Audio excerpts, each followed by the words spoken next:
I'm Kevin Davis. This is the Catholic Family Podcast, and I'm joined by, well, two people that everyone probably recognizes, two people I'm rather close with. And for a show that has been one of the most requested shows of all time, and that is about the philosophy of raising children with my parents, Dan and Lisa Davis. We are happy for everyone who is going to be here live. We know it's a little late in the US, a little early in Germany, but we're doing our best to get in there and do it live so that everyone can ask the questions of my parents. Before we get going, I'm sure you guys are going to give some sort of caveat and say, you guys are not, you're not experts necessarily. You're experts in that you have raised 10 children and you've had to put it up with people like me. So you've learned, you've had to do a lot, go through the whole ringer of different personalities, etc. But yeah, I guess we wanted to start with kind of just basically discussing what your philosophy of raising children was at the beginning. I guess what it was at the end after raising 10 children. I think about a 20-year age gap. And then we'll take questions from anyone who is watching live, and hopefully we'll have fun while doing it. Connor already joining us, so thank you all for that. And anyone who is watching already, go ahead and comment as we go. We'll try to pick up questions pretty early on. We'll probably do a couple, maybe 10 minutes to kind of let people get in and get situated before they can ask questions and before we start answering them. But we'll start with my parents. You guys can start wherever you want, but I guess the question I would ask again is, the philosophy that you ended up with your 10 children, and you have two sisters, two nuns as daughters. You have a priest, Father Philip, and a brother in the CMRI, Brother Simon. How did it get to that point? I suppose. Where did it begin with? Because you guys were a couple of college students and pretty young raising children. Yeah, and I'll go. We got a strange situation here with our tech that either this is in and I got a 2 second delay, and so I hear everything I'm saying 2 seconds later, or else I can't hear you at all. So I'll just take this out to talk. But basically, yeah, I think it kind of gets into where I want to start with a little bit of a caveat here is just when it comes to credentials, because neither of us is formally trained in child psychology. Neither of us is trained as parent. Nobody's really trained as parents these days, to tell you the truth. And basically, we're just a couple of people who have been there, who have been through it, who started kind of with nothing. I think maybe we'll start discussing a little bit where we started. But I think that one of the things we've talked about a little bit is we want to make sure as we go through this that we sort of stay in our lane. I know that it's a discussion point, a topic that we don't like to really take on because we don't want to put ourselves out as the experts on things, and especially when we start getting into areas that would be more appropriate for a priest. So I mean, if somebody's got the question, my teenagers dabbling in Satanism, what should I do? Well, the answer is going to be go to your priest. Yeah. So there are a lot of topics on here that I think we're not really the experts in, but I think to a large extent we can kind of talk to a lot of real life. How did we do it? And I think that's one of the things that Lisa and I were talking about a lot last night. That as we go through this, there's not a one size fits all type of an answer to most questions, and a lot of how things are going to work in your family are going to depend on your dynamics, on your personalities, on your relationship, whether you have girls or boys first. And there's so many different things that can dictate your how you do things, that we don't want to pretend like we've got all the answers. But yeah, if you want to start, I don't know if you wanted to start with where kind of how we started with things. And we started from basically not, we did not have Catholic Family Podcast when we were or anything. first or married, anything really. No, you had the 1950s books on parenting, which are in a lot of ways really good resources, but in a lot of ways not at all. I think young parents go to them and they're like, oh my gosh, this is not pertinent anymore, and some is, but a lot is not. And our times are very different and our challenges are very different too. But when we started, I got to tell you, it's honest. This would have been the 1990s mainly when we really Mhm. started delving into it, especially when we first got married. Dan converted, what, 2 years after we were After married, yeah, the and year so right about actually within just a short amount of time before you were after born, Kevin. yeah, right around the time you were born. So dad, it was a learning process anyway, and Mhm. I was a cradle Catholic, but I was, we didn't become we didn't become traditional until I was about 14 years old, and my parents were also in a learning process. So a lot of the parenting techniques that we had to learn, my parents didn't know. I mean, they were converts anyways, so they just didn't know.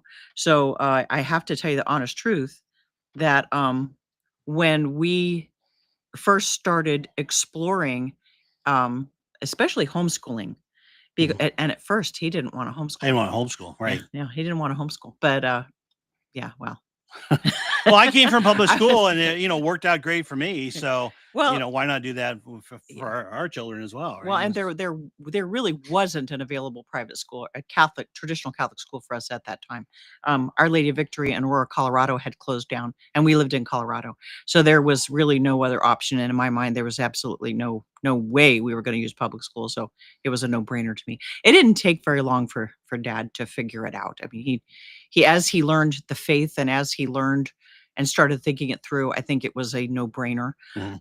And I was the one who was going to do it anyway. So Right. he didn't care. Well, and I think But go ahead. Yeah. just real quick, Dad, because I think that's a really important piece.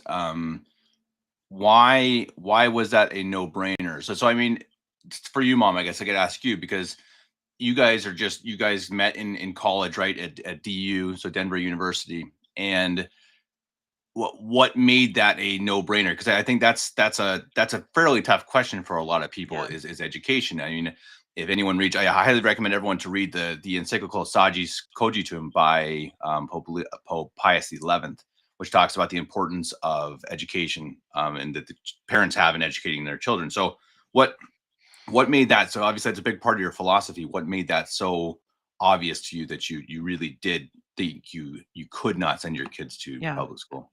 For me, my youngest two brothers were already homeschooling. And I had seen firsthand what was already starting to change in the public schools. My mom had sent, when we moved to Colorado and Our Lady of Victory closed down, my youngest two brothers, and especially my youngest brother, I remember specifically, was starting to get. I think the first thing that just absolutely blew my mother away was sight reading. Of all the crazy things that Mm, they were expected to memorize all words and weren't taught phonics, and that was the first big red flag for my mom.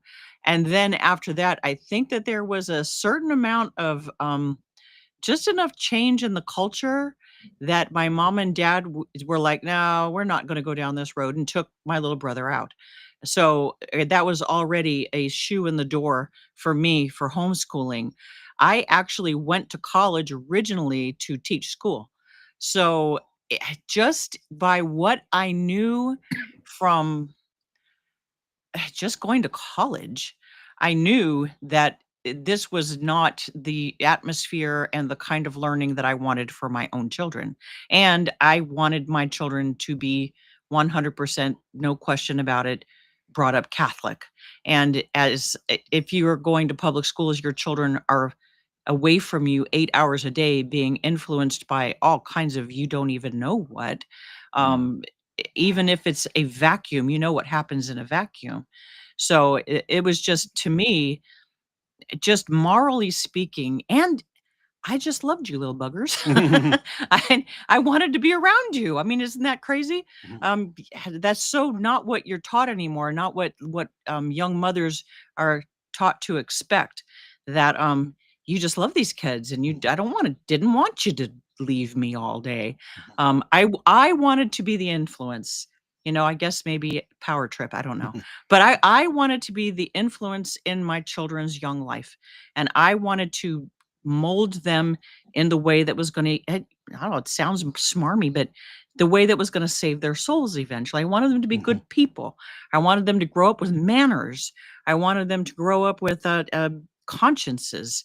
And if they're going to throw them in the pool with all the baby sharks, the chances were good that you were not going to, it was going to be very hard to come up with a result that's going to bring good people into the world.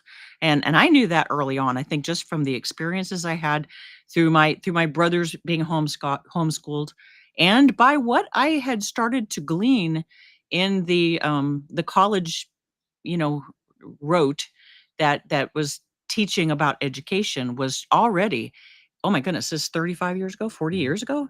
It was Yeah. already very liberal, Mhm. and I didn't even get that far into education before I decided I didn't want to ever have to be a teacher in a public school and jumped courses anyway.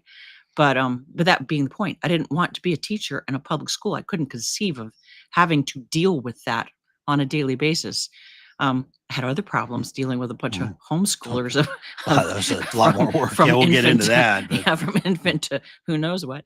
But but yeah, that was the original reason for me. Dad mhm. dad kind of figured it out. Yeah, and I think that I would take a little bit of a step back in terms of our discovery process, and I know one of the things we did from day one, and this was really something that I think Lisa brought into our relationship more than I did, is the feeling that as parents, we got to be intentional about this thing. Mhm. We've got to think through our major decisions and do them with a purpose in mind. I think at one point you actually, or we sat down together and wrote out a plan for what we want, like a mission statement. I've Mhm. heard other parents that will take they'll take a segment from or a passage from the Bible, and it'll kind of be a guiding document for them. Do you want to have a household that is that emphasizes piety, charity, hard work, accomplishment? Mhm. There's so many different directions you can go in terms of what you want to emphasize. That we did that to begin with, and I think that was something that we did well from the day one. I think we just kind of fell into it. That when there was an issue of maybe we didn't agree on something, or we were just trying to figure, because I mean we were figuring all this stuff out ourselves. We didn't have the self-help books. We didn't have the conversations like this one. We didn't have the opportunity to ask questions of parents who had gone through it. So we just had each other. And so we would go out and spend, you may remember this, Kevin, we would spend a lot of times on Saturdays and Sundays going out and taking drives and Mhm. talking through philosophical issues in terms of what are we doing, what are we trying to accomplish, and how are we going to try to get it done. Mhm. And I think that was a key part of really kind of what got us started. Well, and Dad, I'd be curious. I don't think I've ever actually asked you this, but again, going back a little step, even backwards again, were you always on board with having a big family? I mean, I know you came from a smaller family. Mom was a big family. I mean, it's a pretty personal question, but I mean, Yeah. Yeah. how long did that take you to really? Yeah, I mean, I guess get on board or get in the same philosophy as mom. Did it take a long time? Did it develop over a long period of time, or was that something that you kind of, there was a light bulb that went off? And it's like, okay, I want to have a big family and I want to raise them Catholic and raise them intentionally. Because I think that's like my favorite word.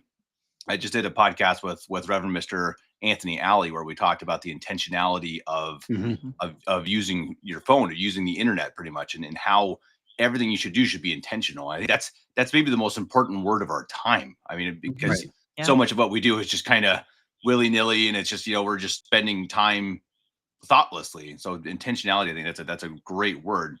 But anyway, yeah. So how long did that take? Yeah, that's a good question, Kev. And so I would say from the beginning, I was very worldly minded. I mean, when we first met, I mean, I maybe had at least we'll say that I had the seeds of being a Catholic, maybe the heart of a Catholic, Yeah. or whatever. But I was very worldly, and I mean, I remember when we were very first married, we lived in Denver, and we would go and take drives through the Denver Country Club and Cherry Hills and places like that. And it was my intent that I was, I got a degree in accounting business, and so got into big accounting firms and all that. And this was very upwardly mobile. And I mean, it was my intent that I was gonna get rich, and we were gonna probably have 2 or 3 children, and we were gonna live in the Denver Country Club, and we are gonna be on top of the world, and all that kind of stuff like that. And so I don't think, you're asking if there was a light bulb moment. I don't think there was. It was about child number 5 when there You was went, I was like, okay, this isn't going anywhere. So there was no choice. You were yeah. there. Well, You and I can't be, think you that can't be rich with 10 kids. That's where it really started to hit, I think, is that in this public accounting world was, basically it was a place where you could rise up the chain, you could become a partner, you could make your $1 million a year, whatever it was going to be. But You were never home. You had to sell your soul to the company. I think that was a lot of it. And that was a lot of it. Yeah. And I think that was probably our first major decision point. Was when and this was horrible. It was so often I would be at work on a Wednesday or a Thursday, and it was 5 o'clock, and literally they would say, 5 o'clock, you're not going home. We're staying here till we finish. Yeah. And I would call home and say, Lisa, I'm not coming home. When are you coming home? I don't know when I'm coming home. Maybe 7 o'clock. And so I'd call up maybe 8 o'clock. Well, it looks like I'm coming home at 10:30 or 11, or whatever it was. And I mean, that was really, really hard on the dynamics of the family. And that went on for a few months or so. And then we finally decided that, we can't go on like this. So I found another job that was more of an 8 to 5. And I knew that at that point, that any chances of a real big major, because I mean, I was a hotshot coming out of college, in the very distinguished school, and like one of the most sought after, and all that blah blah blah. But I think when I took the job with Aurora Public Schools, which was a second job, and I just knew at that point that the career was not going to be number one. It was family that I was all in on. And at that point, I think we had probably 3 of you guys, and it was starting to become obvious that, and it was about that point too, I got to say that, it was around that same point that I had a first fervor in the faith that was really, really, it got doom and gloomy. At least I remembers that one, but it really lit me on fire for Christ and for my faith and everything like that. And so it was probably, I don't think it was an aha moment that, we're going to have a big family. I don't think I ever really thought in those terms, but that aha moment of the faith. Well, I can tell you what it was, though. I didn't think it was and it wasn't something that happened overnight. But when we started really doing a lot of investigation into homeschooling, we decided on the intentional idea of homeschooling and what were going to be our family themes. And there were 2 right from the beginning, and they stuck pretty much all the way through. I mean, even if it wasn't written down anymore, it was written in our hearts that we were dedicated to the will of God and the holy name of Jesus. And those were the 2 that were very, very strong for us from day one. Right. And as soon as you dedicate yourself to the will of God, God says, all right, Yeah. look out, here I come. And I think that once you do that, then you let God determine your family and your family number and, your family order. And, it becomes sort of the background of all of your thinking is we're going to see what God wants us to do and go from there. And usually there's not a whole lot of planning you can do. He kind of plans that for you, and you say, okay, how do we run with this? And that's when you go out on Saturday afternoon and figure out, all right, how are we going to run with this one? 5, 6, 7, 8 kids later. But we got a good question up there. Maybe go ahead and start jumping into questions here, Kevin, if you want to. The HJM one. Yeah. It's a question from HJM825. How can I convince my spouse who works remotely to move closer to Mass? We spend 6 to 8 hours traveling to get to Mass. That's crazy. That's rough. That's hard. That's an excellent question. You want to field that one? And I'll give my answer. How do you convince your spouse? You have to pray. That's number one. You start with God convincing your spouse, because, and then I loved the story. Go back on Feast Day Quick Takes and listen to the story of St. Clotilda and look at St. Clotilda's manner of convincing her husband to become Catholic. It's it has to be a lot of God, and then you're being very gentle. Don't push it. As soon as you start pushing it, that the male ego jumps right in there. Yeah. And it should. I Right. mean, he's supposed to be the leader of the family, and that's right and good, and that's how God makes men. Mhm. You just quietly talk your talk and gently talk your talk and explain things gently. And, in the meantime, start looking through the realtor.com sites. and if you find a really good house, ooh, look at this one. And it's hard to really counsel someone when you don't know the whole situation. Right. But number one, you have to pray and pray hard. And no, don't just pray. God listens to sacrifices. If you show him how serious you are by giving something up, I gave up coffee for a year to get the house we're living in now. Well, the house over there. Next to That house. No, Yeah. that That house. you got to look point the wrong way. That's right. Yeah. And it's a thing. You'll hear stories about it, but it really is true.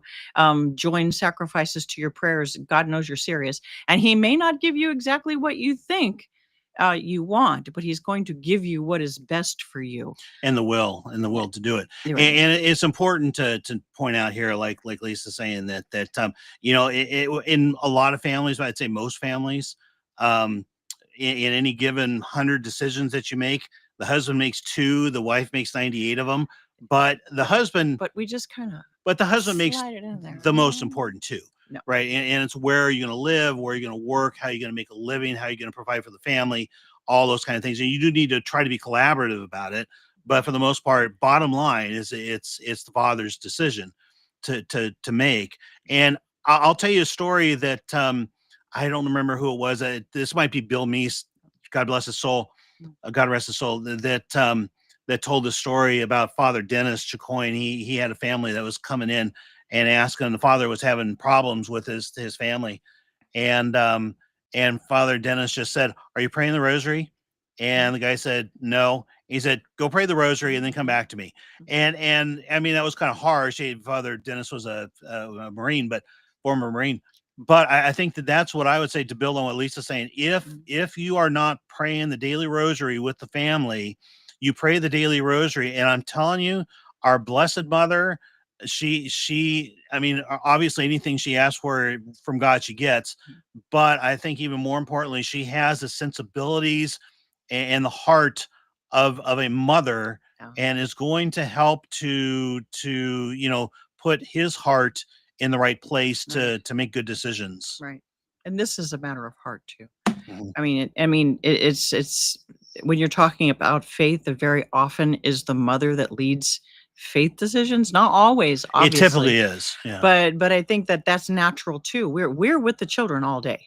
I mean, we are looking at the detail, and we're looking at hearts, and we're looking at souls in a different way. Not that guys don't, of course they do. Mhm. But I think that we're going to see the minutia and the detail a little bit better sometimes than men do. Oh, yeah. And you can't hit them over the head with that. Right. It's just simply true. So you have to be sly about how you approach it with them in a way that doesn't sound like you're trying to be the boss, because you're not. They are, in the big decisions, they are the boss. But you have to figure out how you're going to influence them, and influence their hearts in a way that isn't somehow going to demean them, if that makes any sense. But yeah, sometimes you really do pray your rosary. Mhm. Yeah, ask the Blessed Mother how to figure it out. She already knows. She already knows. So it's just a matter of listening and figuring out what she wants you to do. Yeah. But the importance of that decision, we can't, stress enough that Being close to Mass is being close big. to Mass is huge. Yeah. And we went through a number of very difficult years, because we had made the decision at one point that Western Colorado was where we felt was the best place to raise our children. And as it turns out now, just looking at its hindsight, we had the most unbelievable rock star team of religious up there. Reverend Oh my Mother, goodness. who Father Anaya. Father Anaya, Sister Kazimira, No, just so many. just so many that were Sister Petra, I think, was up there For a little while. for a little Right while, at the end. and that was where we Yeah. felt like we needed to be. Well, that was heck was- on me as career wise, and there was just no work up there, and it kind of kicked off a number of years where we went here to there. We went from Western Colorado back to Eastern, back to Western, and then we basically ran out of money because Yeah, of, it and was we had to hard. move to Las Vegas for a time. But even there, we moved because we had Father Career in Las Vegas, and then Mhm. we moved to Omaha after that. But even when we were looking for jobs in Omaha, Yep. we basically had narrowed down to we were going to look at Denver, we're going to look at Colorado Springs, we're going to look at Idaho, Spokane, and Omaha, and that was basically the only place because we made it a necessity that wherever I worked, it was going to have to be close to work. And I suffered in terms of the opportunities that I'm sure I lost career wise. And, my career It has was- not amounted to much when it comes down to it, but God's always made sure that we feed the family. Yeah. So next question, and I would love for people to get involved in the comment sections, and I mean, like, I'm going to have a question later on about how do you handle a 3-year-old boy who has some issues with needing to do things with his hands and throw balls and stuff. So I mean, like, really practical questions are totally fine, guys. That's actually more of what I'm even looking for. But I'll ask a question that I've had people even ask me. And I know, so you guys have already said intentionality is one of the biggest things, and I think that's a great word. Homeschooling. So I think that the idea again of you being in control of what your children are doing during the day. Friends, I know, is a big one. But I'll ask how do you end up with 4 religious out of 10 children? And I think that's a question everyone kind of like, how does this happen? And there have been other families where it's happened, obviously.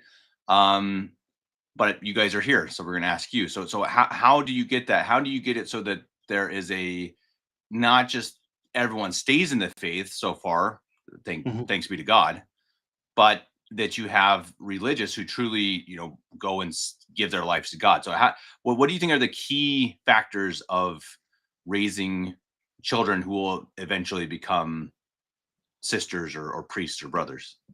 Yeah, we talk about that quite a bit. And let me give my answer real quick, and then because mine's kind of short, I think. But what I would say is that we talk about the concept of peer dependency. That you put children into schools, especially put them in. They have bad friends. There's so many different things that can happen that their self-image ends up being based on the what their peers think of them, and they're never going to achieve very high. They're always going to be brought down by that, and they're going to kind of work towards the lowest common denominator. And we always try to make sure that all of you guys ultimately looked at God as being the standard by which you were trying. So I mean, you're trying to please mom and dad, but we were just basically agents of God ultimately. And we wanted to make sure that he was the standard by which you judge yourself. And by doing that, I think you could, just develop better spiritually. Yeah. Yeah. I think too, it's a really big picture. If you think about the world, you think about raising your children as a teeter-totter. I was thinking about this last night. And you've got the world, you've got the 2 sides of a teeter-totter. One side, the world is weighing in on, okay? You're on the other side. How do you keep the world from gaining control of your child? Because as soon as the world has them, it's over. I mean, they can come back, and then we have many saint stories where they do. But you have to figure out a way that makes your family life, your faith, goodness, just simple goodness, more attractive than what the world is trying to offer. And there's a lot of things that go into that. One of them is, oh my goodness, I cannot stress enough what you allow your children to read, what you allow your children to watch on television, the friends that you do have to help, especially in the early days, choose your children's friends for them. And as you're doing that, you're teaching them and in your daily conversations, and there should be a lot of daily conversations. That's something that's really important too. In your daily conversations, how important it is to choose good friends, and what's a good friend and what's not a good friend. And these are things that you talk about.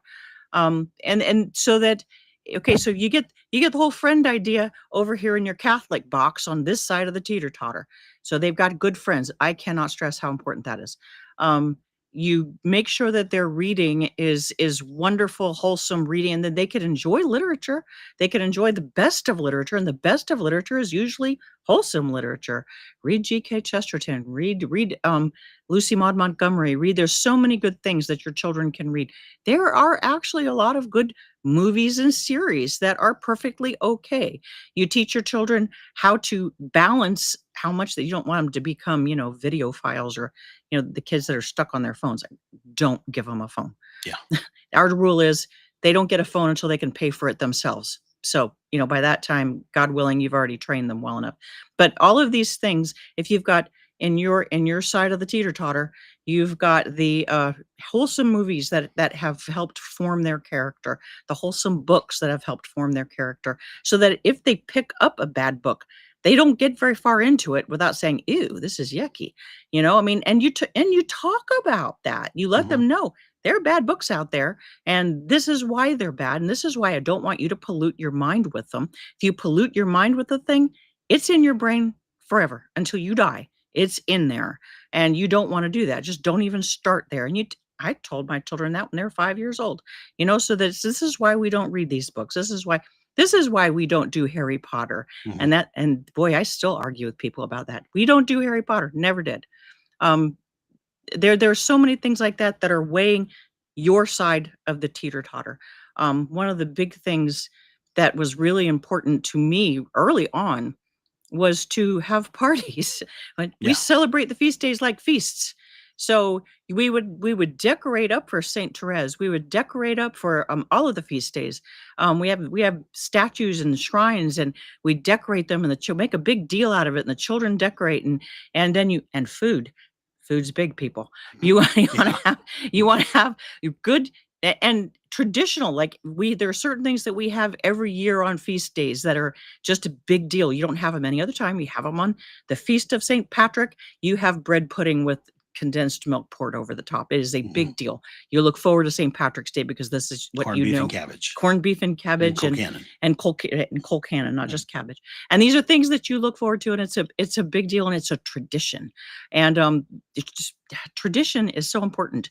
Not just Catholic tradition. Catholic tradition obviously is important, but your family traditions. You want your children to grow up and can't even imagine not celebrating in these ways. Like, why on earth wouldn't you do that? This is where all your warm, fuzzy feelings come from. Yeah. It's a harsh reality that your children are going to hit 16, 17, 18, 19 years old, and they got to make a decision.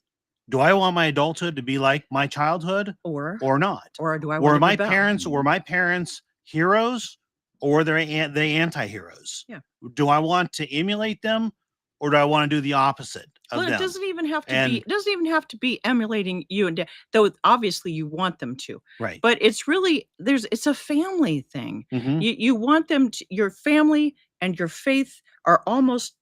So we say joyful associations is what the term we like to use, is that you want to make sure you have joyful associations with the faith. And so when they get into adulthood, they want those joyful associations. Now they're going to make their own traditions, which is fine. Which they should. Yeah.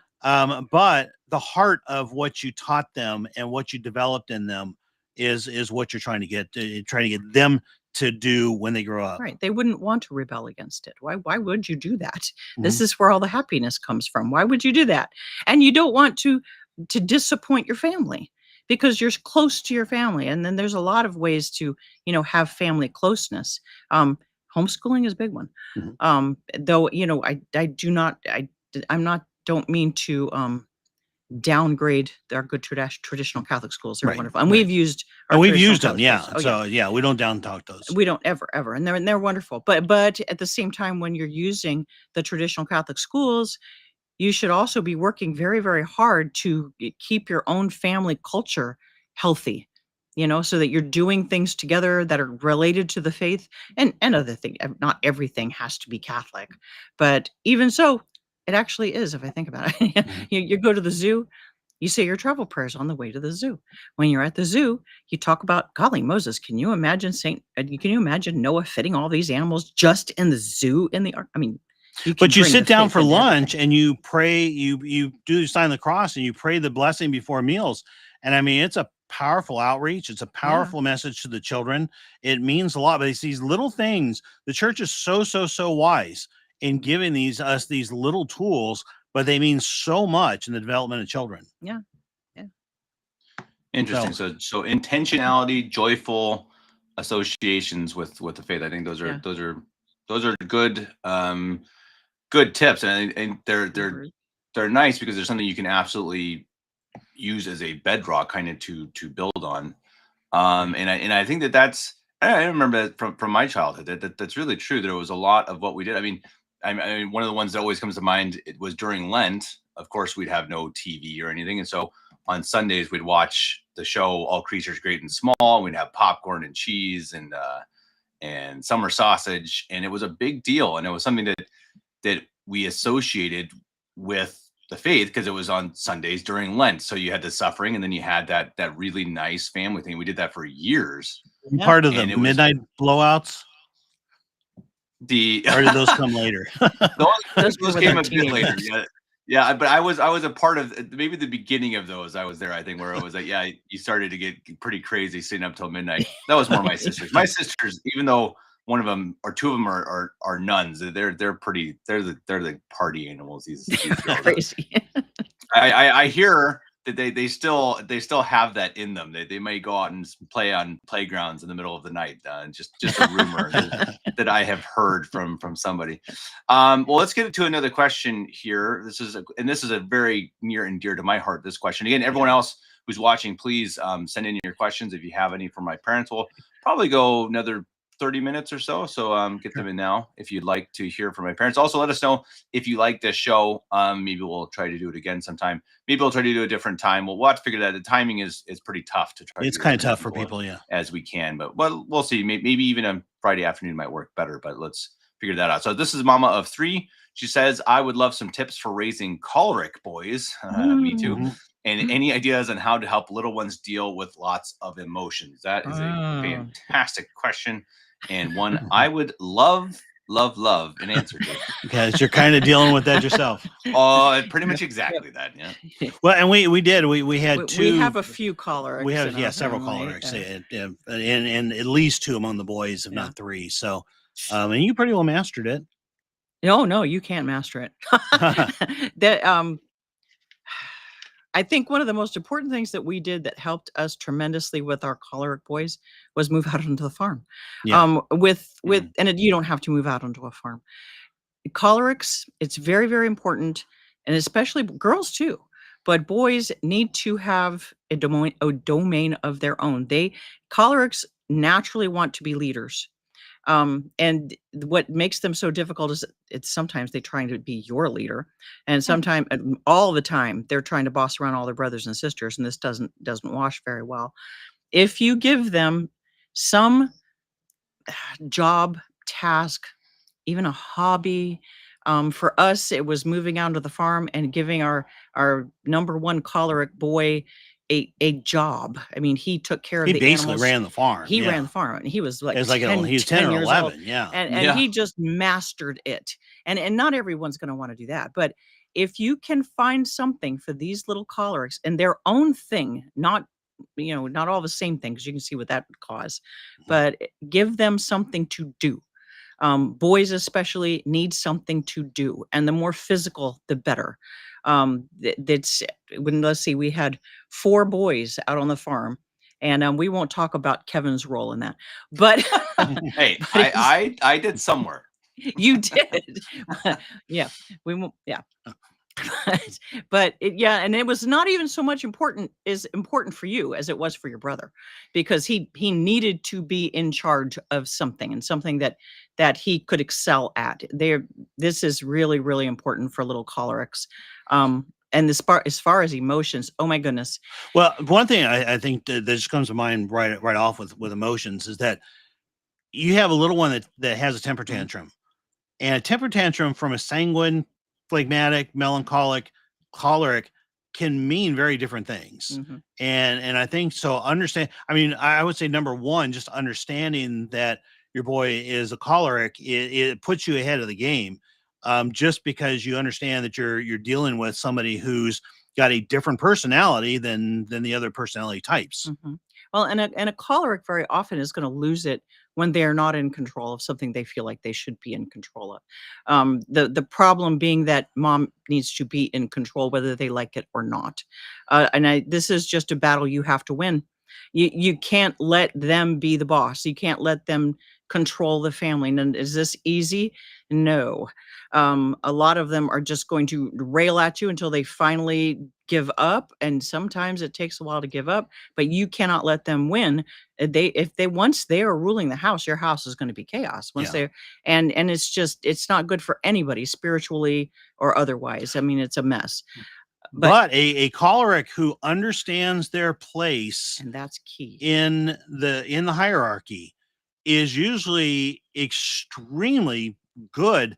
Once they figure it out. Right. And you know what? Don't be afraid to sit down and talk to them about it. Mhm. Cholerics are almost always extremely intelligent. I mean, they're bright.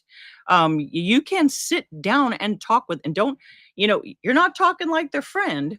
You're talking like the boss, and you're saying, okay, this is what we see. This is what we consider the difficulties, and you have to understand that this is the way the hierarchy works in this home. Give them if they like war movies, talk to them in relationship to generals and privates. If they like dinosaurs, talk about them in relationship to what's the bad one? To Tyrannosaurus Rexes and whatever falls underneath Tyrannosaurus Rex. Talk to them in a way that they can understand. But it is simply true that you must be in control of the house.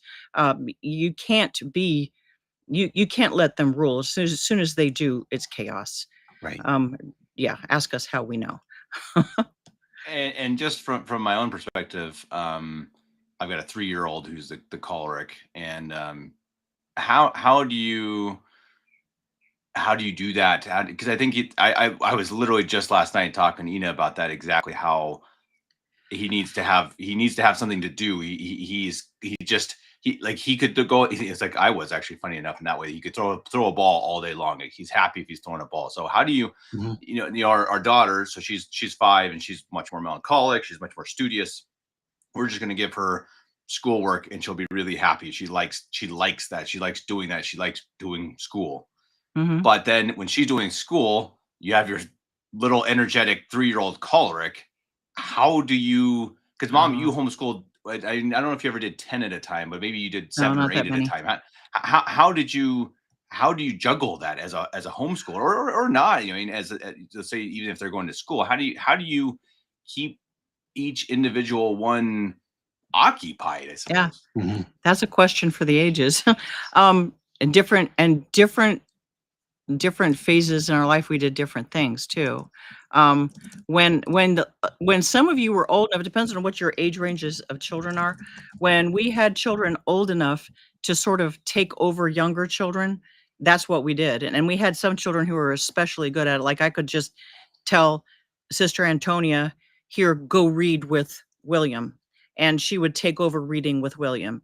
And then she would have her own free time later on to do what she needed. You can't think, especially if you're homeschooling, you can't think of school like conventional schooling. Your time works differently. Different. Yeah. And it should. That's the beauty of it. If you can't use all of the perks of homeschooling, why homeschool?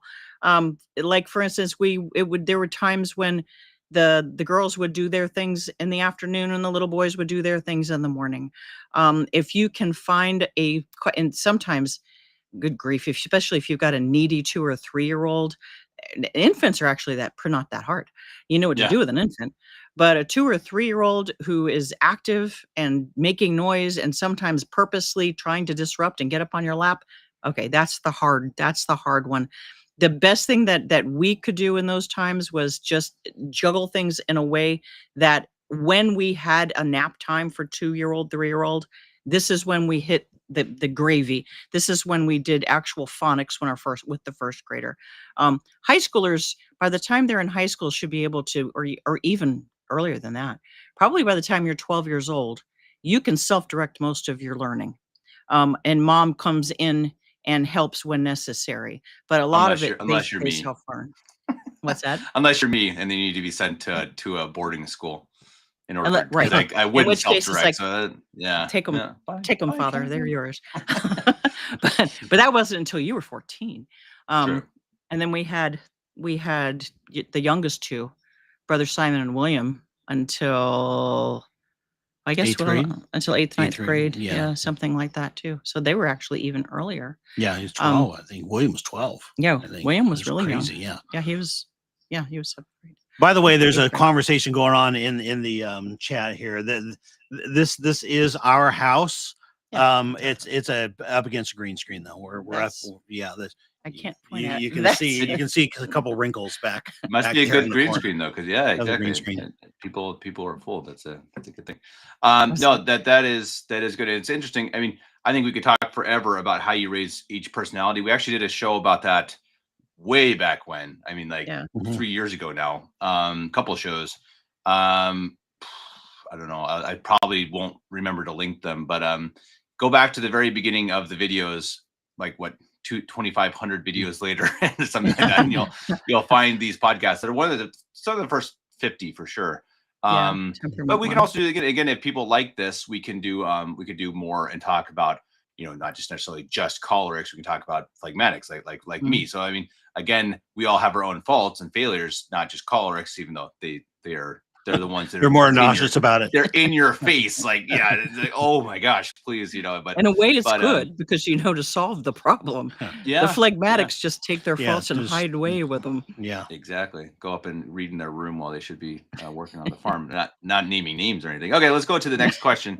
Connor had a good question here, and this is a really good one. How did you raise a family on one income? It seems super difficult these days. I would always been. Agree with that. It's been our whole life difficult. But I'll tell you what. I mean, that's a hard one for me to answer fairly, Connor, because I mean, I had kind of the little bit of a silver spoon to the point of being able to go to a distinguished college and getting a good degree and then getting out in the world and being able to make a better salary than most. But I mean, about the best I can really recommend is try to stay out of debt. We didn't do a real good job of that. Just try to stay out of debt the best you can. And you're going to live small. You're going to live hand to mouth. And I think that there is I can't quote it right, but Charles Dickens nails this right. He says, basically income $20, outflow $20.01, result misery. Income $20, outflow $19.99, result happiness. And I think that to the extent that that's probably my number one overall. And I say this as somebody who didn't do a particularly good job of that.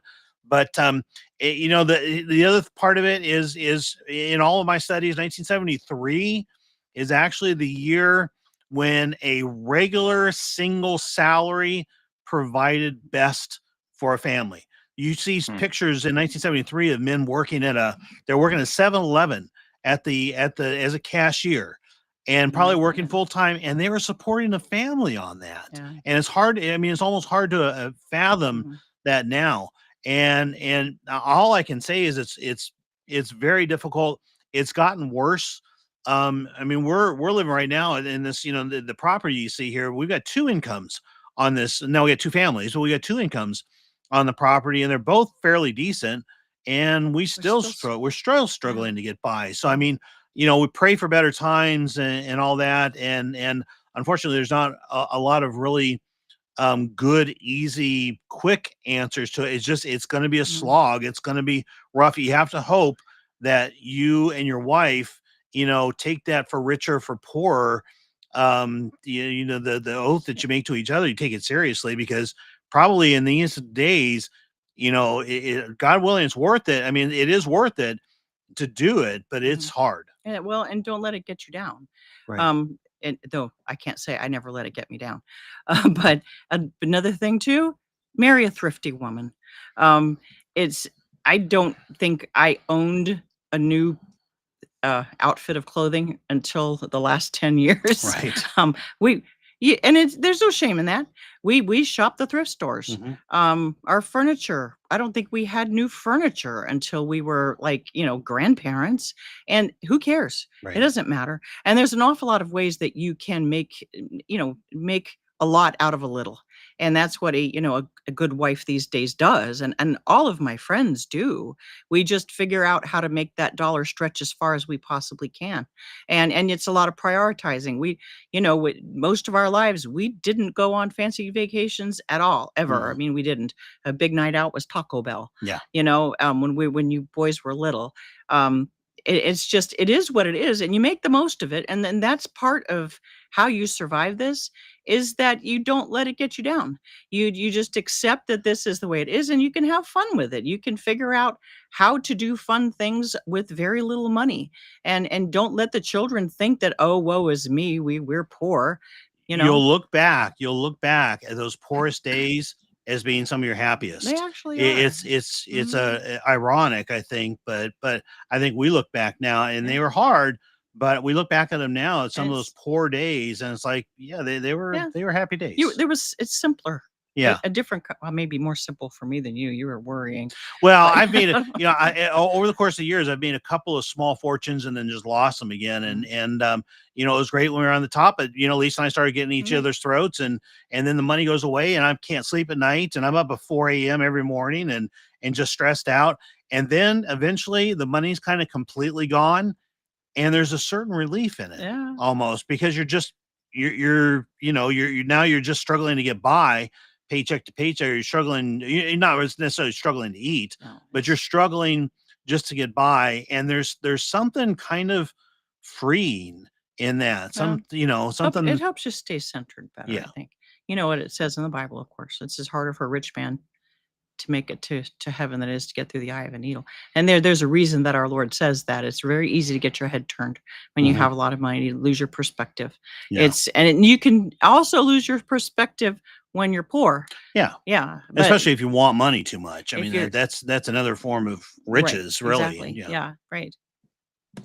Yeah, and and speaking from my own perspective, I think some of it too is right, the ability to think humbly, I suppose, but also be Mhm. willing to go and live with your parents or your in-laws. I mean, look at Mhm. you guys do it with one of my brothers.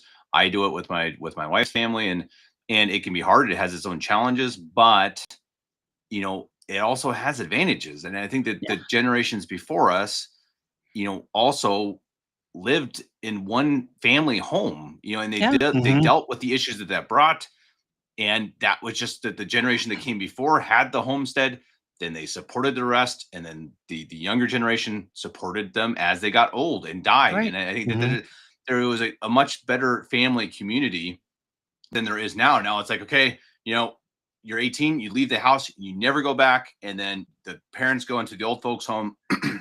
Excuse me. And I think I'm not saying that every situation you have to live together, obviously, but I mean, I think there should be a little more thought of that could be possible. Maybe we Mhm. should Mhm. be generationally supportive of each other Yeah. rather than just like, okay, I'm 18, see you guys. Yeah. We'll see you on Bye. 4th of July. And that just doesn't Right. seem to make a whole lot of sense to me. Well, It's an American problem, I think. I don't know, because I mean, it does seem like in Yeah. Europe things move more slowly, and your towns evolve and buildings are built slower. And in America, it is all about going out and having the American dream and building your house and moving Moving from here away. and moving away and getting away.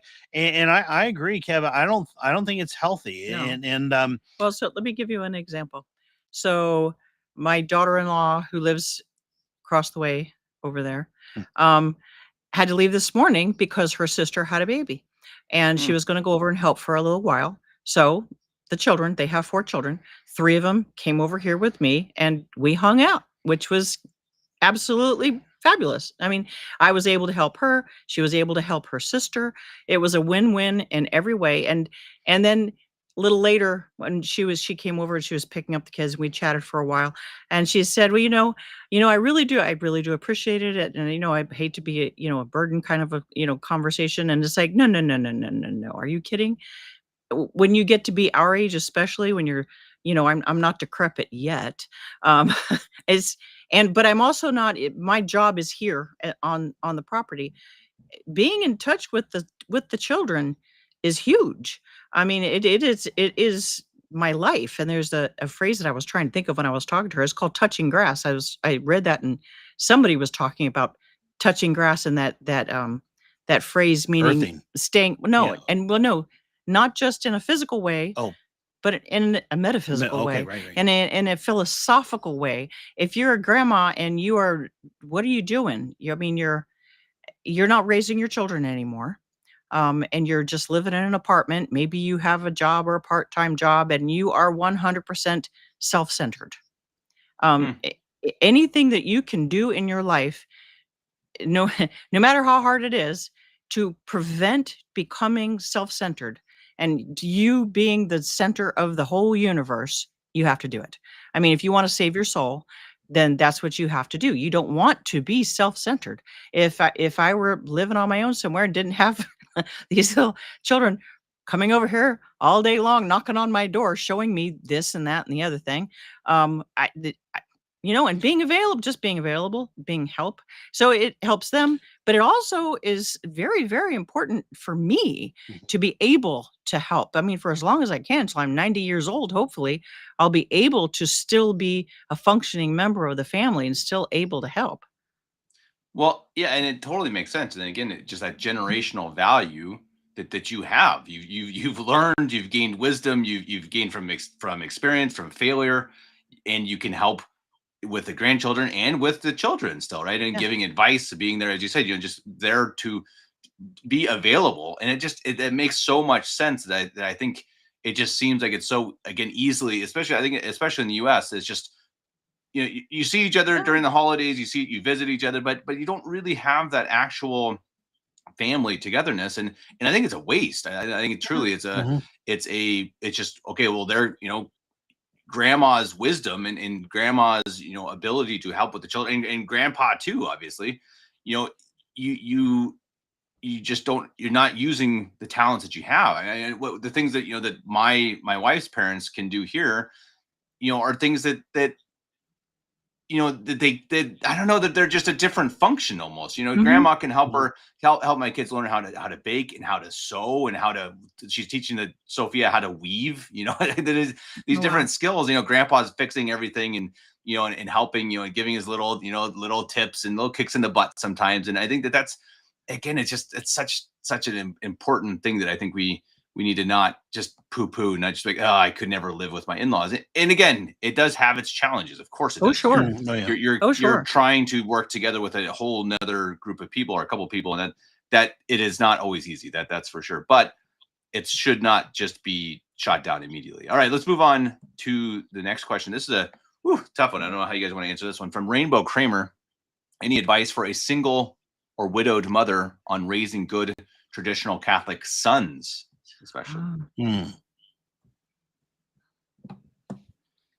Well, what we said before, watch their friend group. That Yeah. that that That's we've seen more young men and young women actually lost by their friend group, mhm. their influence of the friend group and the internet, than just about anything else.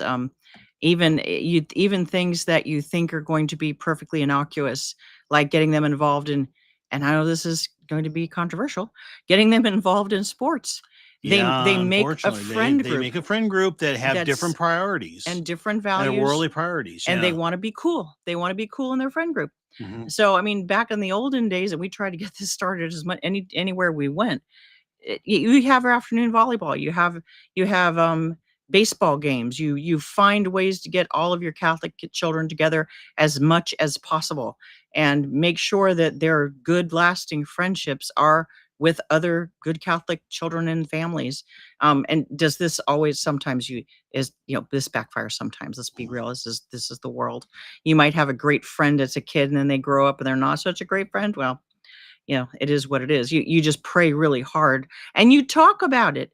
And then this is one of the things that I think it should it I think it's taken for granted maybe, or it's just not talked about, the fact that you got to talk about it. Mhm. You should be discussing these things with your children, whether they're in the traditional Catholic schools or whether they're home taught. Bring this stuff up. Talk about it all the time. Let them weigh in. Let it be a two-sided conversation and discuss why are these things important? Why is it important to have good friends? What do you think is causing so many young boys to leave the faith? Ask them, see what they say, and let that start a good conversation that you can pull back around to, see how unhappy so many of them end up being, that they end up on drugs and in jail and all kinds of terrible things. They end up losing their whole family. And there's so much misery out there. Holy moly. And talk about it with your kids. I mean, Mhm.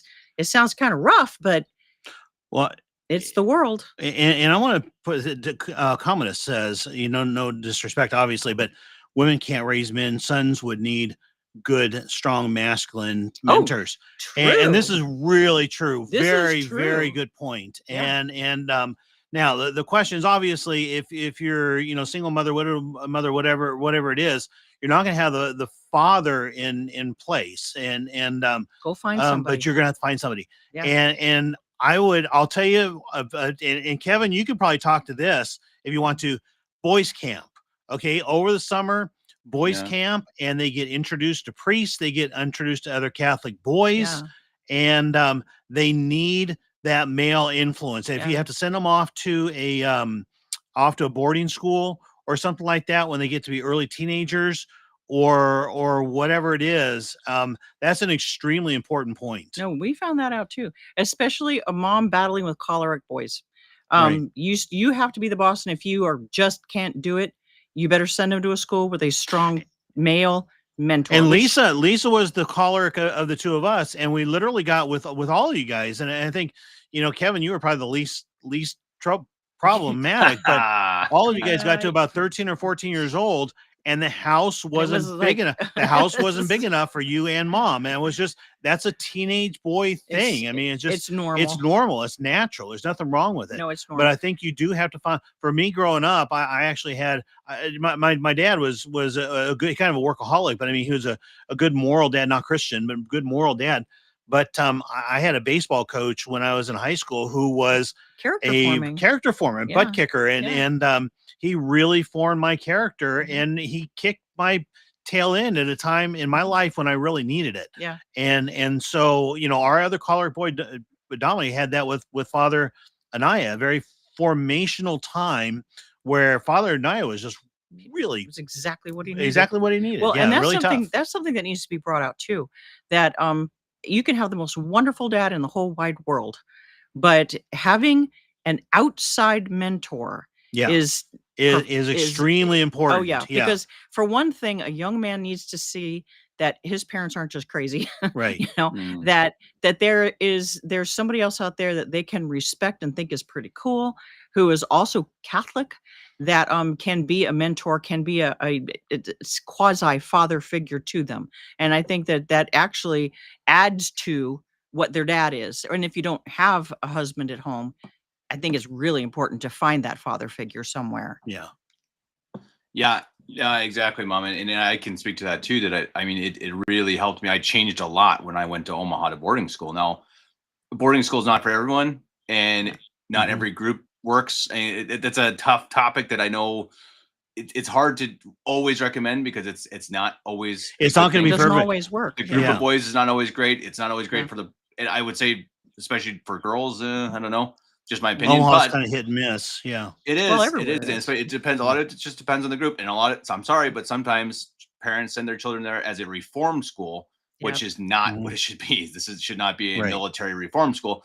But I did absolutely get that. I got out there, and within weeks, I had my my new father figures, like literally, were priests and seminarians, and they became not just my father figures, but like good friends. So they Yeah. were my Mhm. mentors but I was really good friends with him. This is Father Heine, who's now my Yeah. priest, ironically. Yeah. Father Gronenthal, and they were not even priests at the time; they were seminarians, and they became the most important men in my life. At the Mhm. time, and of course, Dad too. But I was a long way away. I was 8 hours away. Right. So, and that was hugely forming for me. That I was like, wow, okay.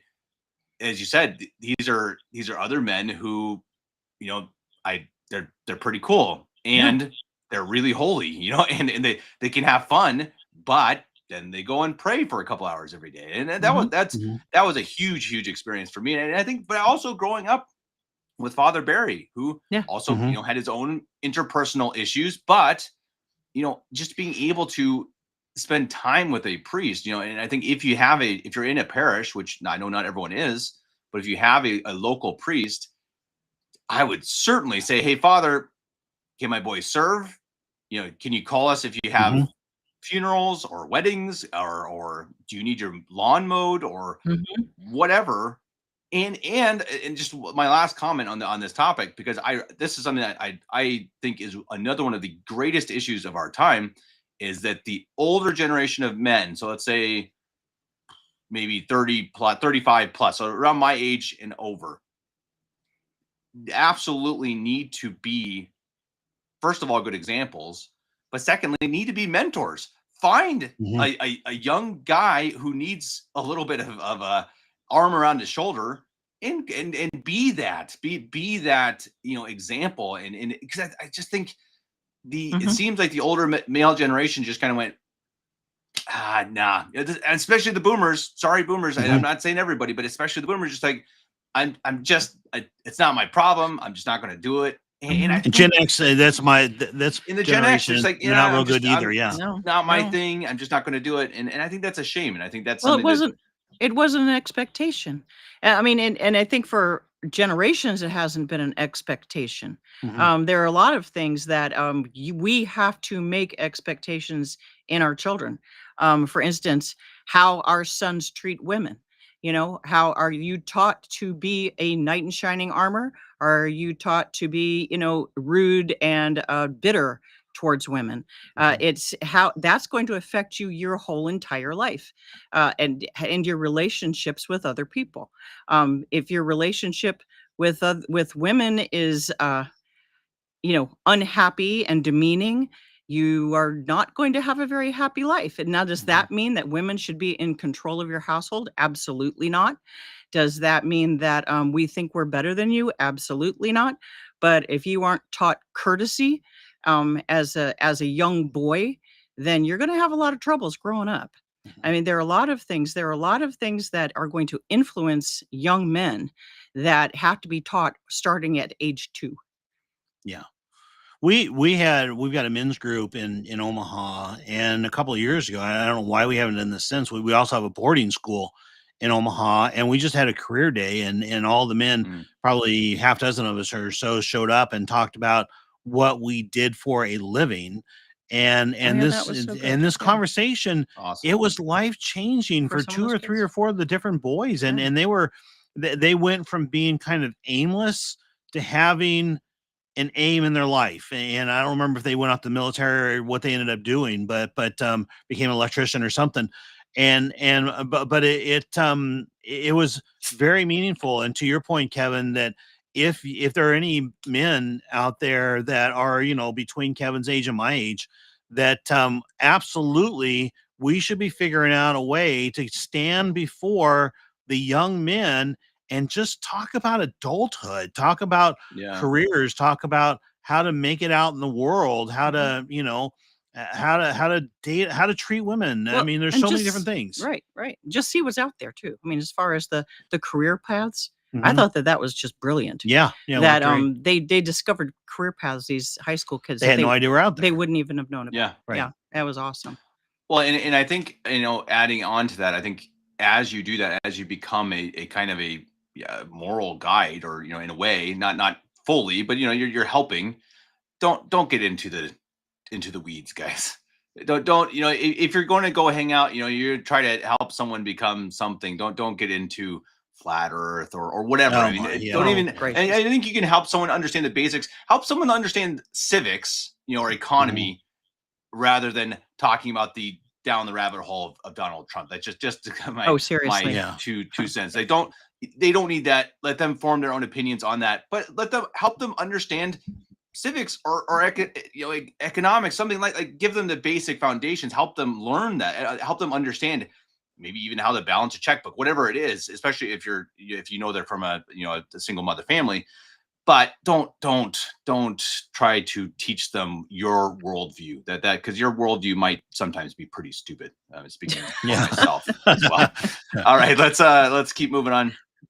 Here's a question, and this is a touchy really one. It's a tough one. Thoughts on sending your kids to Catholic school versus homeschooling?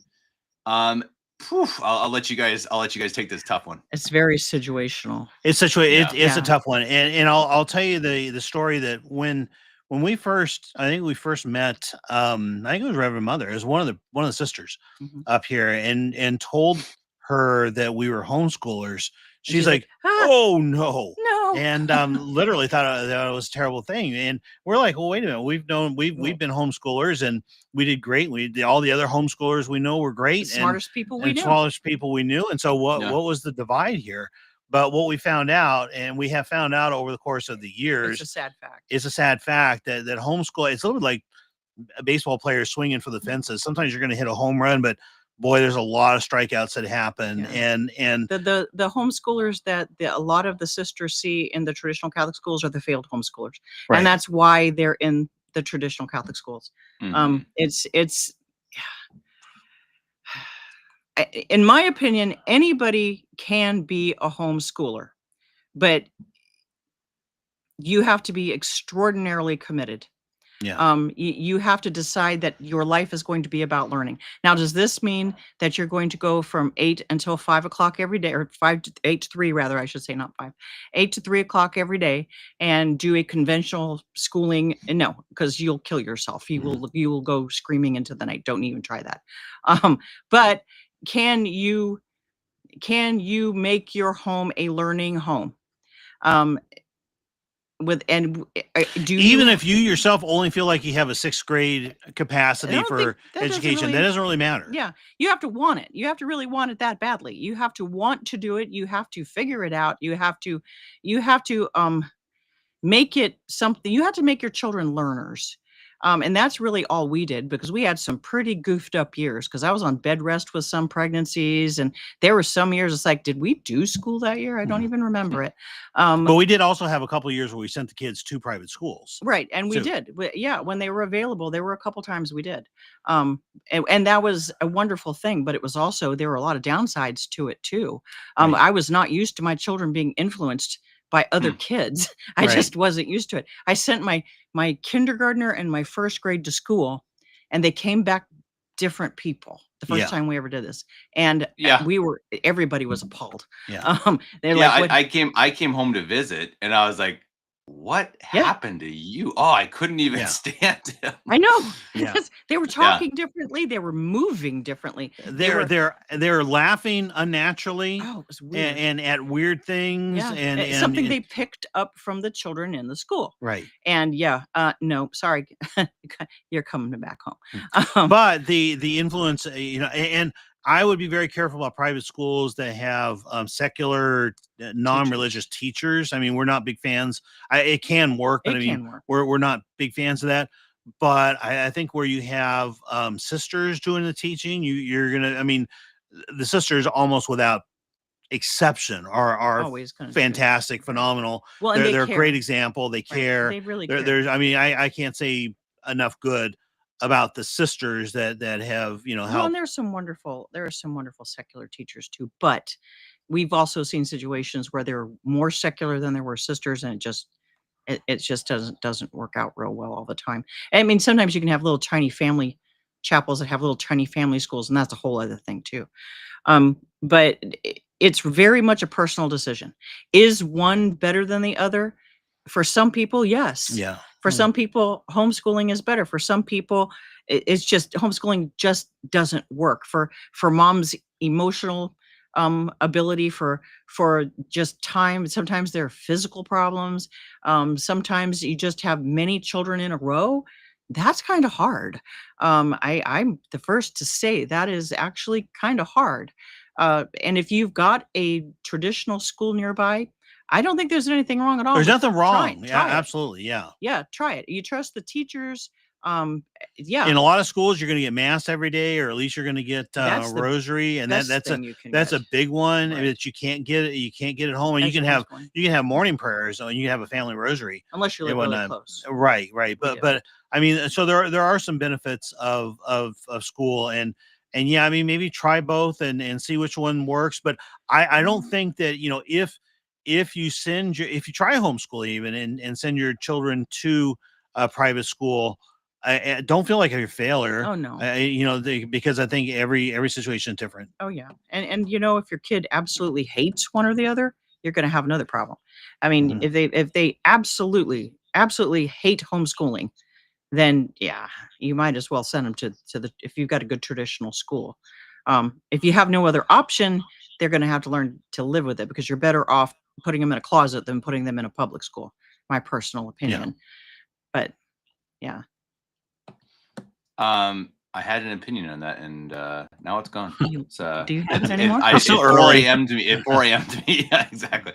Let's see. I think that was really the last question. I mean, if anyone else still has questions, I think we're gonna go maybe just a couple more minutes. I would ask again, everyone, if you're interested for more shows like this. I'm thinking as we're going, because that's how my brain works. I'm kind of half paying attention, half thinking about something else. That maybe we do this again, and maybe sometime we do it with the two of you and with maybe Father Philip or Sister Antonia. I think that'd be pretty cool too. That add another layer to, perhaps answering questions, because that obviously the priests and the nuns, they don't literally raise children, but they definitely come into plenty of different issues and different aspects of childhood and mentorship and teaching, etc., which I think would be pretty good to get there. And they're going to be better than we are at teaching the will of the church, and Right. and that's a whole dynamic that you just can't get from somebody who's not religious. Yeah. Right. All right. So if anyone else has any questions, please let us know. And please, while we're at it, like, share, subscribe, all of that stuff. We want to, get out good material to people as much as we can. I know we're kind of slow on content these days. That's how the channel kind of runs. We go hot and cold. Usually because of me. I also have 3 little children. It makes it, a little tough sometimes. But in the summer too, I think, it's just not there's just a lot going on and not as much time to spend indoors podcasting. But again, if everyone could like and all that stuff, if you're not watching live after this is published, please give us your comments as well. We'd love to hear your questions. Perhaps it's something, if you comment on this, we could answer your questions in a future podcast as well.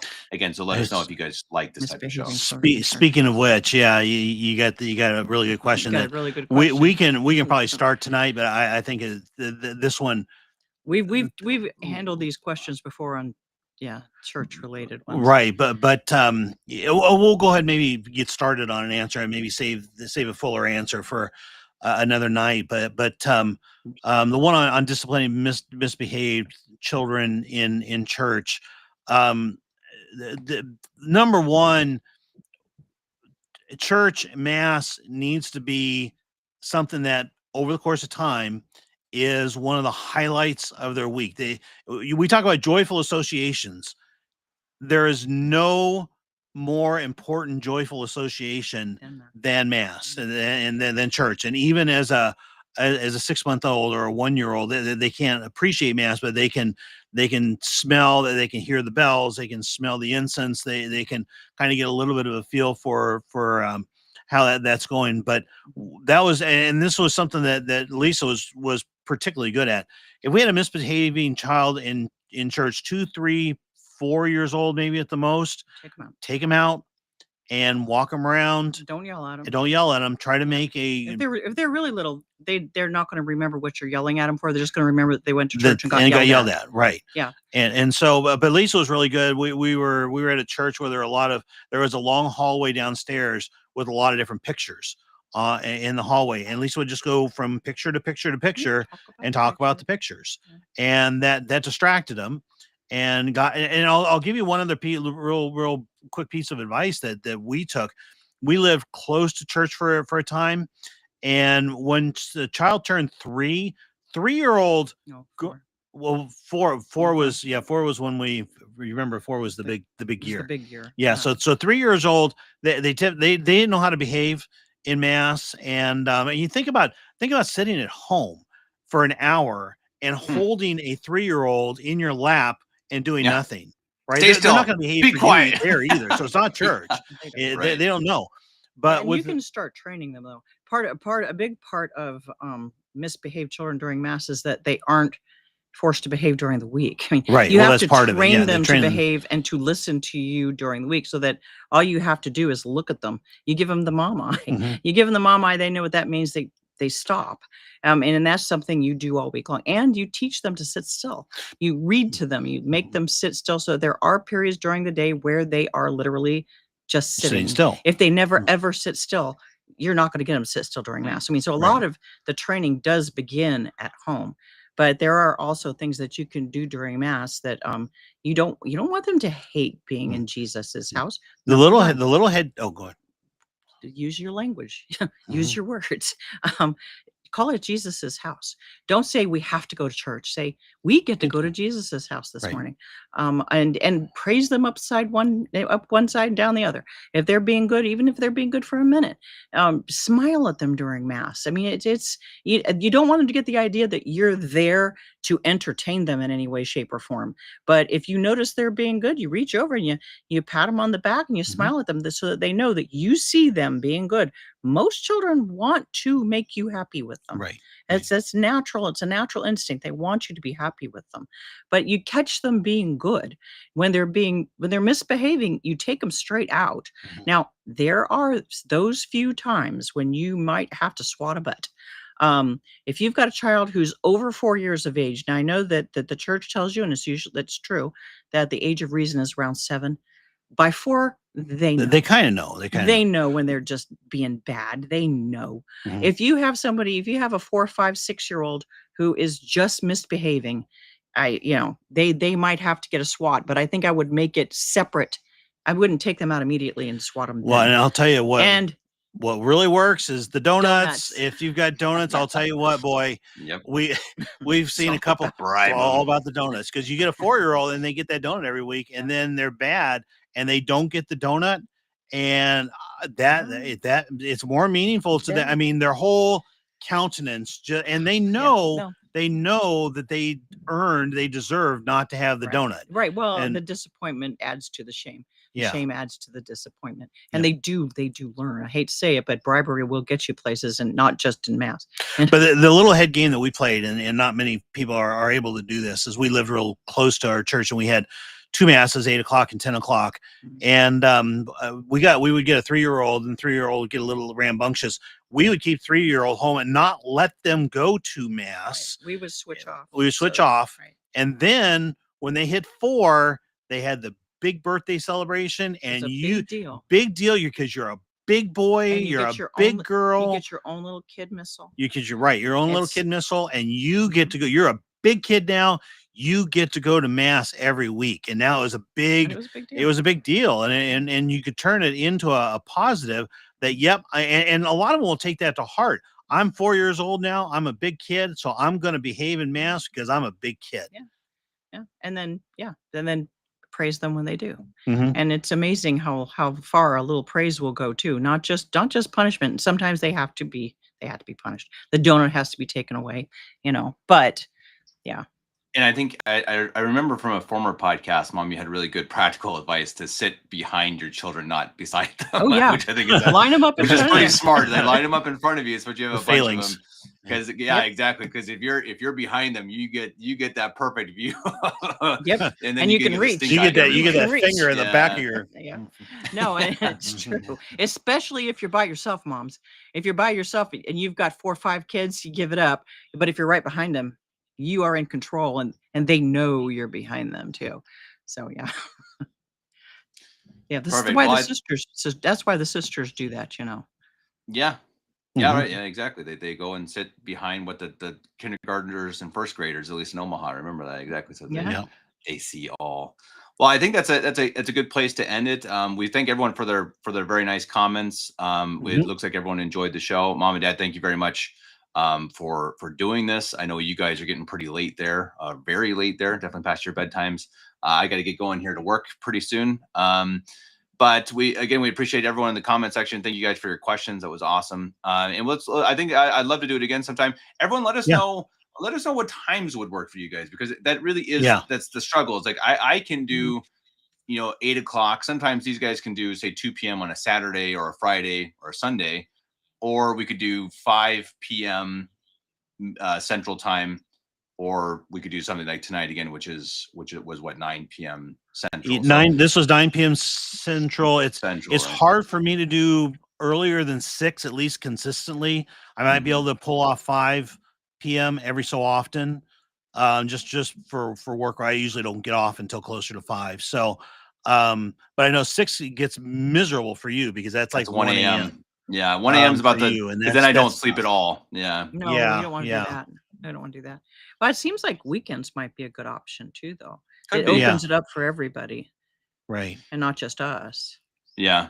Let us know go in the ahead comments. And leave comments. Leave some comments and let us know what works for everybody. Awesome. Cool. Well, everyone, thank you. Mom and Dad, again, thank you very much for doing this, for staying up and taking the questions. And I think it went well, and hopefully we will do it again sometime. And if anyone else has any personal questions, you want to get in touch with Mom or Dad, I don't know if you guys want to give an email address or a Twitter handle, or if they should contact me. How do you guys want to do that? I didn't ask you guys that before. Go ahead and just leave comments advice in the YouTube. Or Kevin89Davis at gmail.com. That's yours. I could put ours out there, but I don't. We don't check it. We're not real good about checking email. I think we check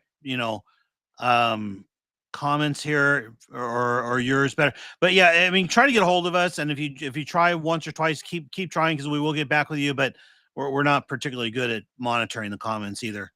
Yeah, you can email me at popesandpipes@gmail.com. That's a better email now that Kevin89Davis is getting full. Gmail wants me to pay for a monthly subscription because I filled up my email. I'm like, I'm not going to pay. I use Google. I'm certainly not going to pay Google. So the better email these days is popesandpipes@gmail.com. Fully spelled out, popesandpipes@gmail.com. If you send it to Kevin89Davis, I should probably still get it, but it is slowly filling up to a point where it's like, I don't know. I guess I can go through and just delete all the old emails, but ain't nobody got time for that. As you see, Dad's email address. There's mine. Davis.amdg@gmail. It's a little bit of a mouthful.